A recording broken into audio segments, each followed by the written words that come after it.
En las narrativas sobre el reinado del rey David, entre las conquistas militares, las intrigas políticas y los dramas personales que dominan Segunda de Samuel, hay una historia extraordinaria sobre gracia inmerecida, lealtad cuestionable y dignidad restaurada. Es la historia de un hombre llamado Mefiboset, nieto del rey Saúl y hijo de Jonatán, el mejor amigo de David. Mefiboset era el último superviviente de la línea real de Saúl, lo cual lo hacía potencialmente el rival más peligroso para el trono de David.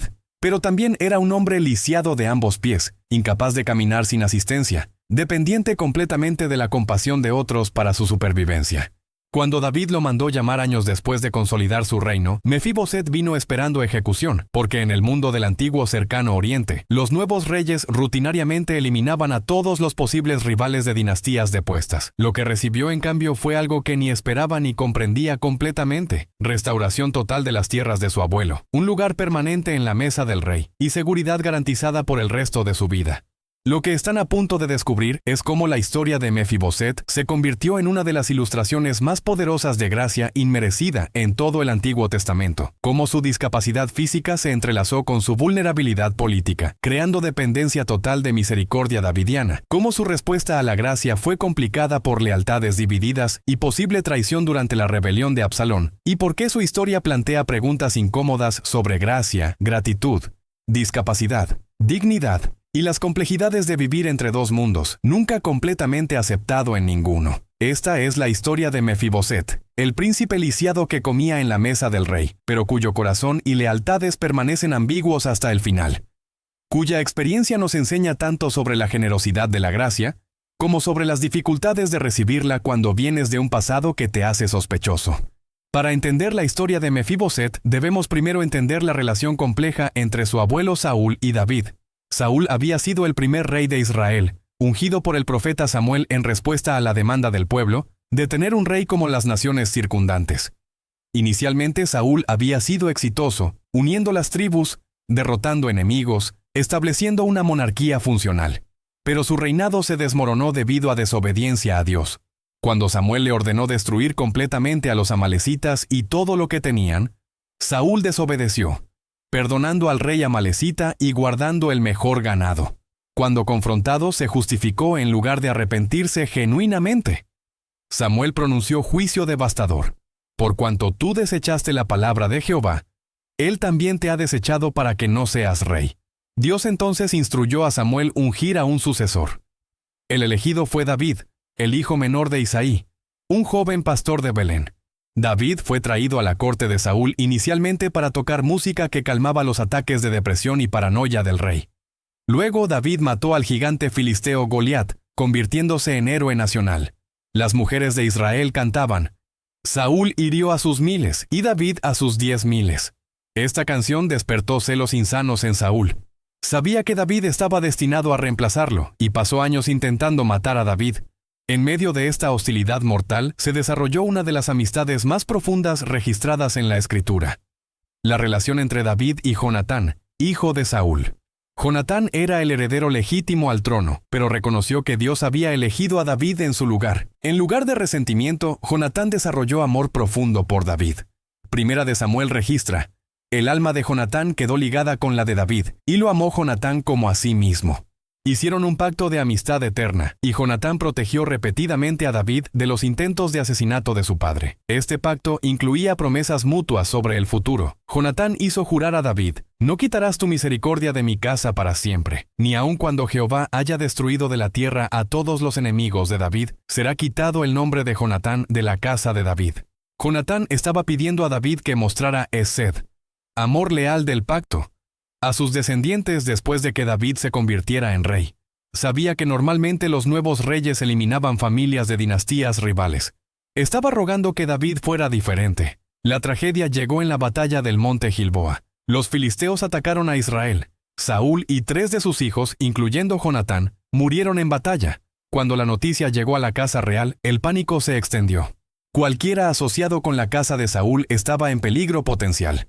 La nodriza de Mefiboset, nieto de Saúl e hijo de Jonatán, tomó al niño de 5 años y huyó. En su prisa desesperada, lo dejó caer y quedó cojo.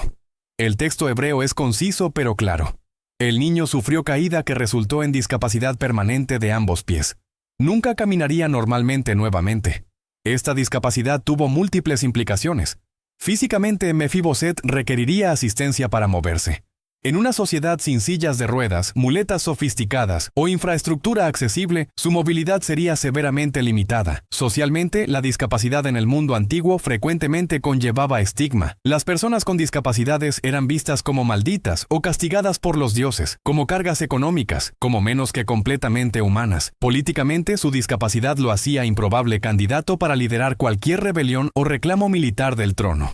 Y quizás más significativamente, la ley levítica prohibía a cualquiera con defectos físicos servir como sacerdote. Aunque Mefiboset no era sacerdote, existía estigma cultural general asociado con discapacidad que afectaba percepción de aptitud para liderazgo. El nombre de Mefiboset mismo es objeto de debate académico. En 2 de Samuel capítulo 4 es llamado Merib Baal, que significa Baal contenderá, o de la boca de Baal. El nombre Mefiboset puede ser una alteración deliberada del escriba para evitar usar el nombre del dios pagano Baal, cambiándolo a significar algo como del que destruye la vergüenza o dispersador de vergüenza.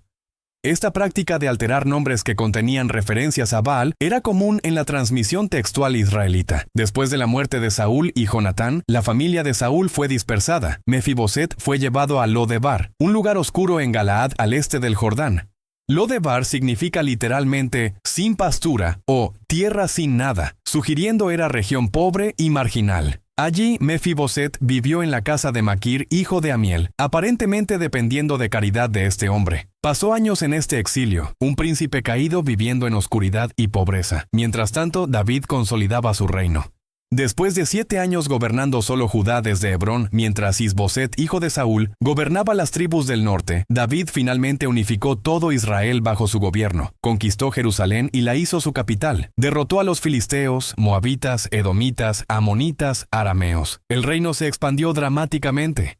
David era poderoso, seguro, establecido. Fue en este contexto de seguridad y éxito que David recordó su pacto con Jonatán. 2 de Samuel capítulo 9 comienza. Dijo David: ¿Ha quedado alguno de la casa de Saúl, a quien haga yo misericordia por amor de Jonatán? Esta pregunta revela múltiples cosas. Primero, muestra que David recordaba su promesa años después de la muerte de Jonatán. Segundo, usa la palabra esed, misericordia, o amor leal del pacto, el mismo término que Jonatán había usado cuando pidió a David mostrar bondad a sus descendientes. Tercero, su motivación era por amor de Jonatán. No por obligación política ni por presión pública, sino por amor a su amigo muerto. Un siervo de la casa de Saúl llamado Siba fue traído ante David. Siba informó: «Aún ha quedado un hijo de Jonatán, lisiado de los pies». La respuesta de David fue inmediata. «¿Dónde está?». Siba le dijo: «He aquí, está en casa de Maquir, hijo de Amiel, en Lodebar». David inmediatamente envió el rey y le trajo de la casa de Maquir, hijo de Amiel, de Lodebar. Imaginen la perspectiva de Mefiboset. Viviendo en exilio oscuro, dependiente de caridad, probablemente asumiendo que David lo había olvidado o no sabía de su existencia. De repente mensajeros del rey llegan convocándolo a Jerusalén. En la política del antiguo cercano Oriente, cuando un nuevo rey convocaba al último superviviente de la dinastía rival, generalmente significaba ejecución. Mefiboset habría viajado a Jerusalén esperando morir. El texto describe su llegada. Vino pues Mefiboset, hijo de Jonatán, hijo de Saúl, a David, y se postró sobre su rostro e hizo reverencia. Se arrojó rostro abajo en gesto de completa sumisión y vulnerabilidad. David habló su nombre: Mefiboset. Él respondió: «He aquí tu siervo». Esta respuesta indica tanto respeto como miedo. Se identificó como siervo, reconociendo la autoridad total de David sobre su vida. Lo que David dijo a continuación debe haber sido completamente inesperado. «No tengas temor, porque yo a la verdad haré contigo misericordia por amor de Jonatán tu padre, y te devolveré todas las tierras de Saúl tu padre, y tú comerás siempre a mi mesa». Esta declaración contenía múltiples elementos de gracia extraordinaria. Primero, no tengas temor. Reconocía el miedo legítimo de Mefiboset y lo tranquilizaba explícitamente. Segundo, haré contigo misericordia. Usaba nuevamente Hesed, prometiendo amor leal del pacto. Tercero, por amor de Jonatán tu padre, explicaba la motivación, conectando la gracia presente con la amistad pasada. Cuarto, te devolveré todas las tierras de Saúl. Prometía restauración completa de la herencia familiar que había sido perdida cuando Saúl murió.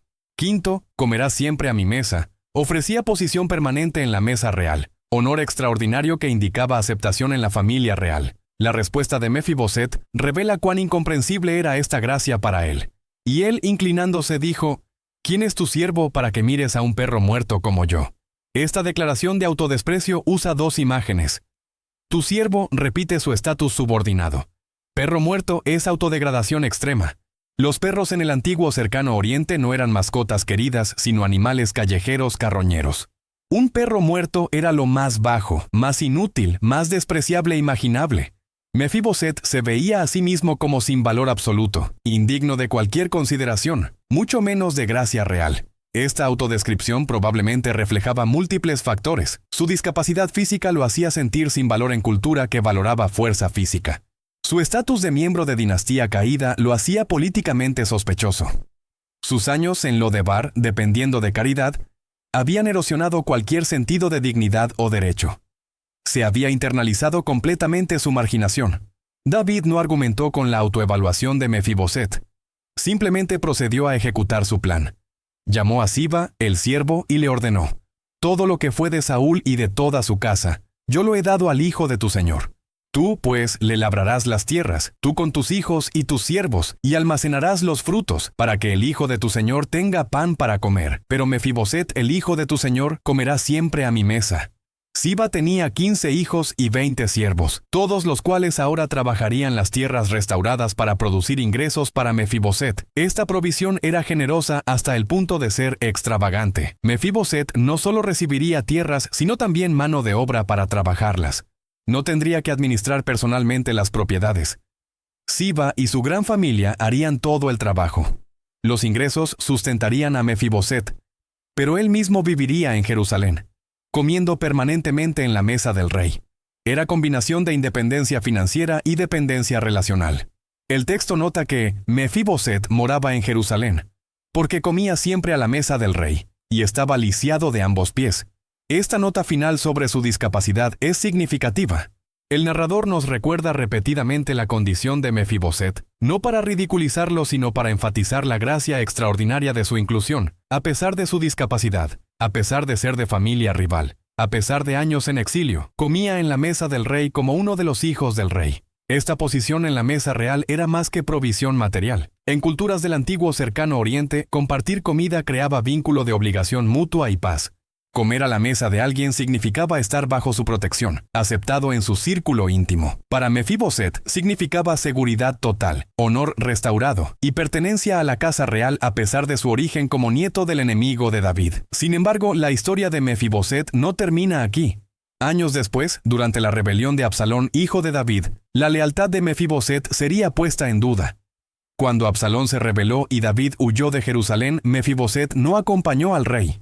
Siba, el siervo, se encontró con David durante su huida y trajo provisiones. Cuando David preguntó dónde estaba Mefiboset, Siba respondió: He aquí él se ha quedado en Jerusalén, porque ha dicho: Hoy me devolverá la casa de Israel el reino de mi padre. Esta acusación era devastadora. Siba afirmaba que Mefiboset había visto la rebelión como oportunidad para reclamar el trono para la casa de Saúl. Si Absalón derrocaba a David, o si el caos resultaba en fragmentación del reino, Mefiboset podría emerger como candidato alternativo representando la antigua dinastía. La respuesta de David fue rápida y severa: He aquí sea tuyo todo lo que tiene Mefiboset. Sin interrogar más, sin verificar la acusación, David inmediatamente transfirió toda la propiedad de Mefiboset a Siba.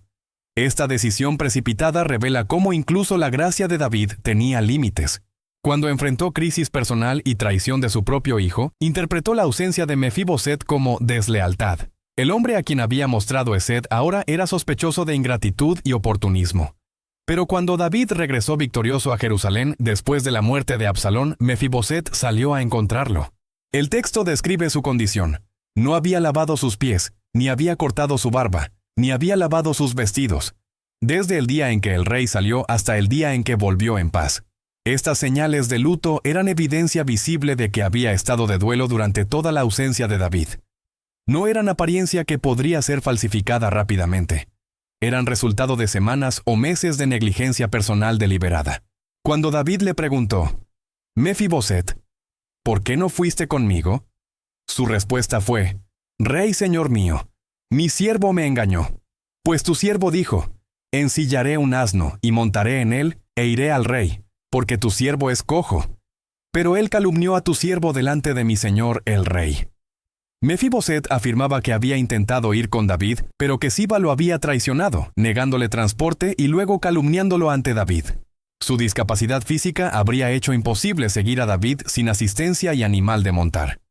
Mefiboset continuó su defensa con notable humildad y pragmatismo. Mas mi señor el rey es como un ángel de Dios.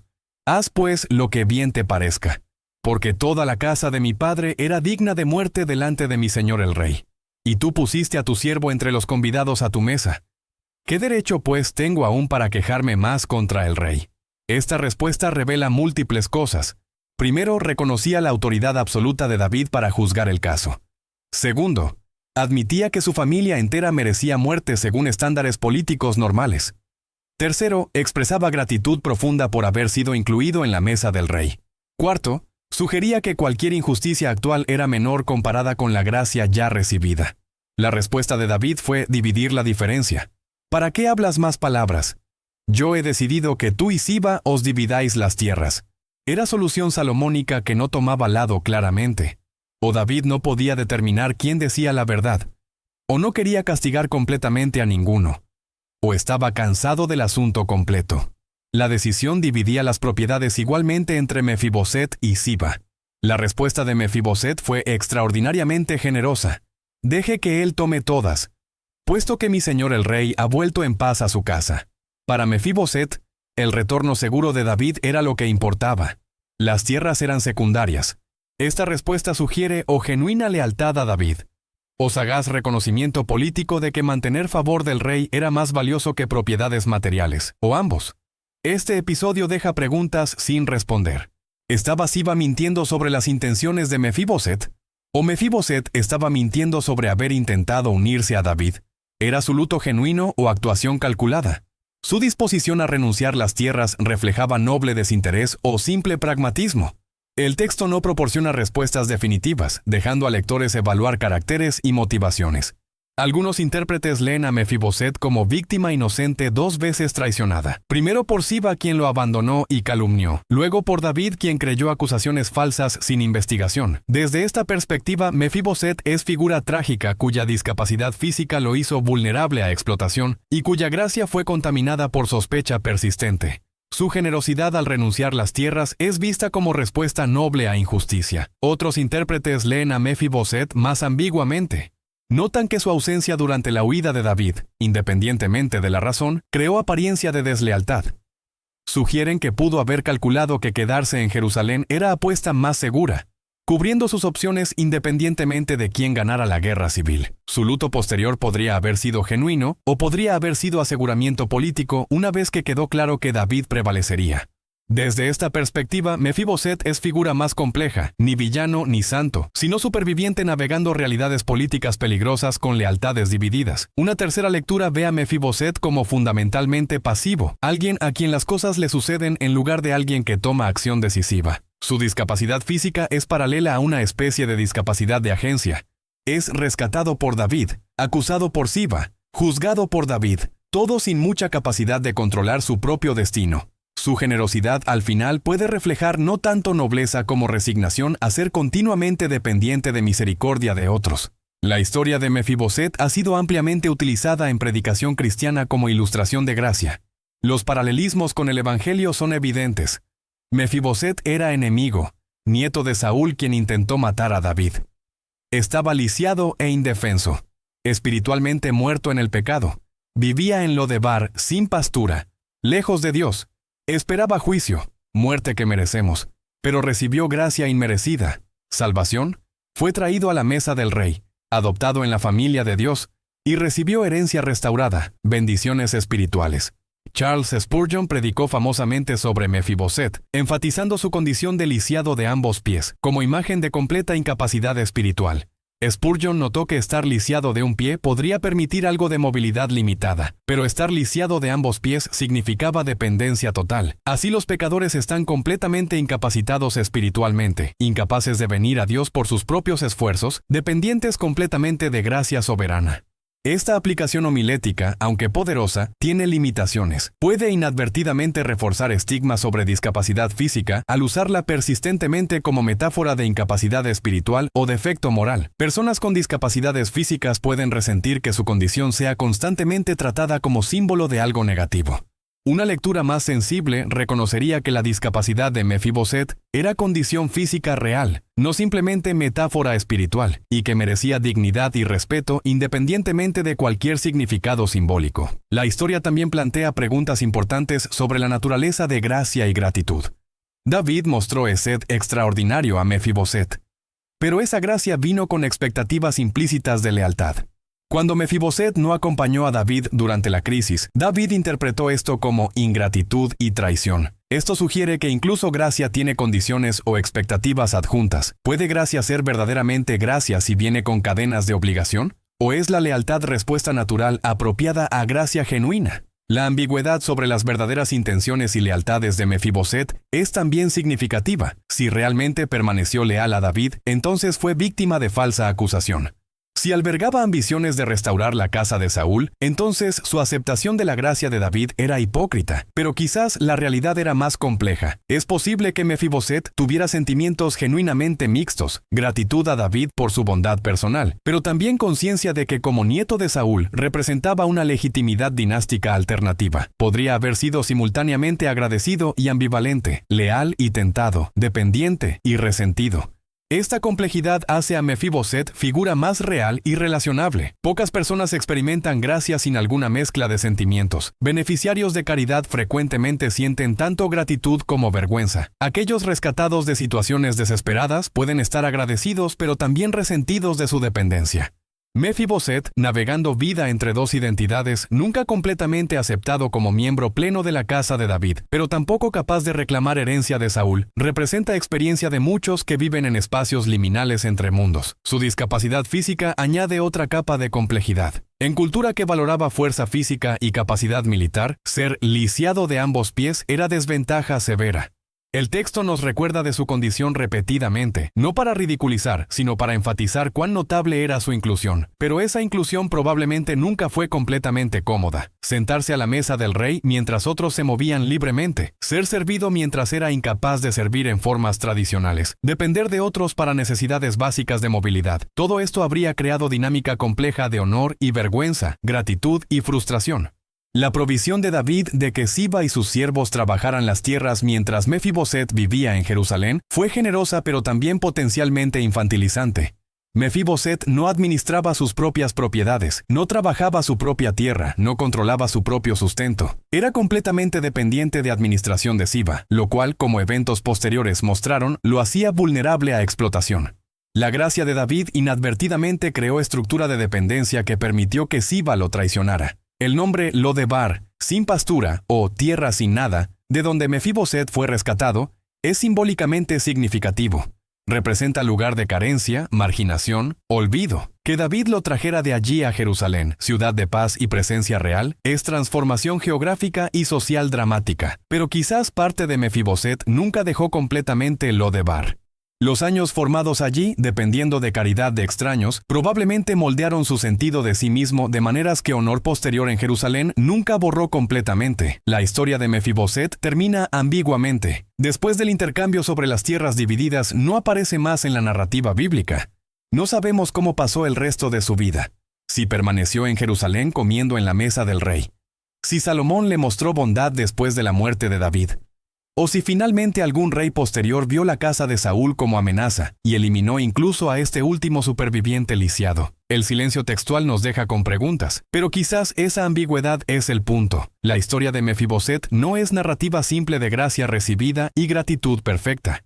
Es historia más complicada sobre dependencia, lealtades divididas, sospecha persistente y las complejidades de vivir en estado de gracia cuando tu pasado te hace sospechoso. Es recordatorio de que gracia, aunque transformadora, no borra instantáneamente historia, no resuelve automáticamente todas las tensiones, no hace desaparecer todas las complicaciones,